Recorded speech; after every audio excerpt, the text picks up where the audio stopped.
Nosso maior problema é que havia um escrito de dívida que era contra nós. Humanamente era impagável. Ninguém poderia pagar. Porque a justiça de Deus não poderia ser satisfeita por sacrifício algum que fizéssemos. Não havia nenhuma outra forma. Como nós lemos no primeiro dia no Salmo, a alma do irmão é caríssima, o semelhante é caríssimo. Quem pode pagar? Irmãos, o problema da redenção, o problema dos nossos pecados, não era um problema entre Deus e Satanás. Era um problema entre Deus e Deus mesmo. Nosso Senhor Jesus, por mais que ele tenha passado por 6 julgamentos terrenos, aqueles julgamentos, eles contam a história mais triste, mais vergonhosa da jurisprudência. Da jurisprudência jurídica. O verdadeiro julgamento foi aquele que está lá em Isaías 53. Quando você lê onde diz assim, agradou ao Pai moê-lo. Como assim, irmãos? Você consegue entender isso? Nós vamos passar toda a eternidade para entender como Deus, o amado Deus, ele toma o seu filho. Aquele que João diz, no princípio era o verbo era Deus, o verbo estava com Deus. Aquele que sempre eternamente foi coexistente com Deus. Aquele que sempre eternamente foi co-inerente com Deus. Aquele que era o amado eternamente do Pai. Como foi possível? Lá naquela cruz, ele foi abandonado pelos seus discípulos.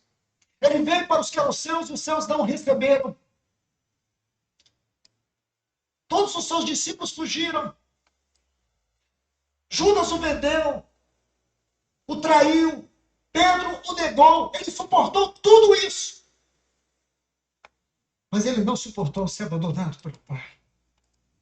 Ele disse, Deus meu, por que me desamparaste? Você pode acreditar, irmãos, que nessa palavrinha me, isso é injusto. Mas Deus fez cair sobre ele a iniquidade de todos nós. Paulo chega a dizer assim, aquele que não poupou seu próprio filho, por amor de nós. Você consegue entender isso, irmão? Você consegue ver a profundidade disso? E hoje nós estamos aqui. E quando a gente vê o outro lado da cruz, que é a ressurreição, é a ascensão, é aquilo que o livro de Hebreus nos mostra. Esse livro, ele nos mostra o céu aberto, irmãos. Pode parecer um exagero, um atrevimento da minha parte, mas esse livro nos mostra o céu aberto. Esse livro diz que ele está nos salvando pela sua vida, porque ele nos salvou pela sua morte, isso está consumado. Mas ele ainda está nos salvando pela sua vida, pela sua morte. Ele foi o nosso Salvador na cruz, pela sua vida. Ele é o sumo sacerdote do trono, porque ele começou em nós uma boa obra. E ele não vai parar. Senhores, dada a importância disso, e como talvez não seja o entendimento de muitos, me cumpre aqui dizer que Jesus Cristo na cruz, ele deu a graça, ele deu a oportunidade de qualquer um nascer de novo. Mas aquele que nasceu de novo, inicia então ali um processo de santificação. Então, Jesus Cristo morre por nós, para nós partirmos daquela cruz e termos uma vida espiritual nele e ele em nós. Nesse momento nós temos o Espírito Santo que vai então nos treinando, daí academia, treinando na vida espiritual, com as circunstâncias do mundo, um forjar de Cristo em nós. Então você nasce um cristão que é um pequeno Cristo naquela cruz, e esse pequeno Cristo vai crescendo com as orientações, as advertências do Espírito Santo. E cada passo que você dá nesse sentido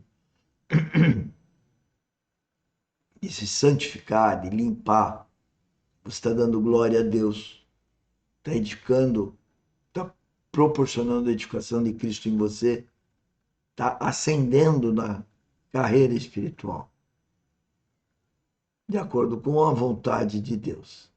Isso é muito maravilhoso. Não há nada nesse mundo que possa chegar perto do que significa isso na vida de qualquer um. Esse é o nosso testemunho, esse é a função da academia, que é esse processo de santificação.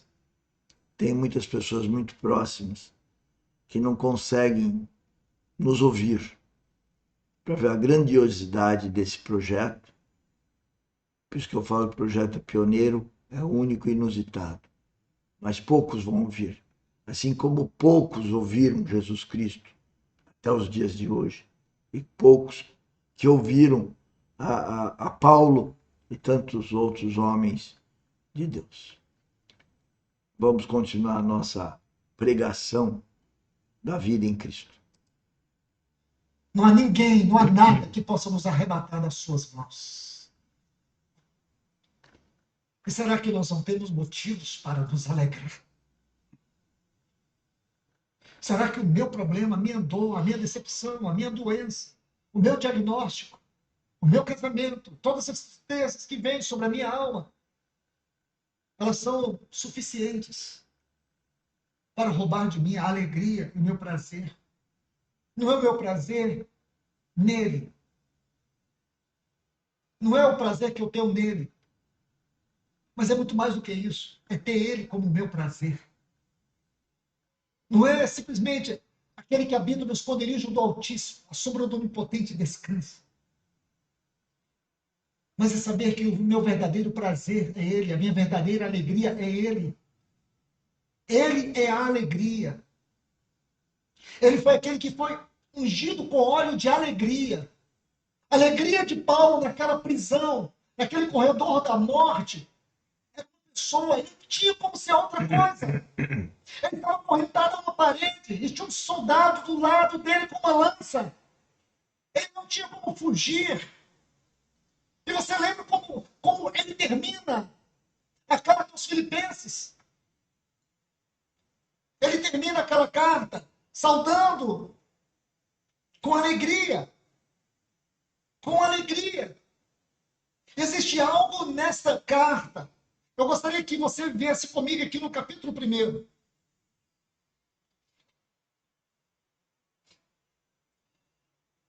Filipenses capítulo 1.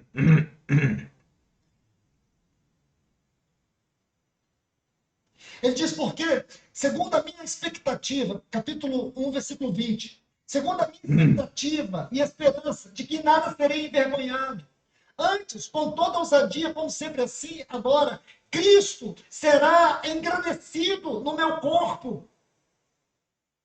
Ele disse que Cristo seria engrandecido no seu corpo, irmãos. Como? De que forma Cristo poderia ser engrandecido no corpo de Paulo? Ele estava condenado à morte. Humanamente falando, ele não tinha esperança. Ele estava debaixo de uma sentença de condenação. Como que Cristo poderia ser engrandecido na vida deste condenado?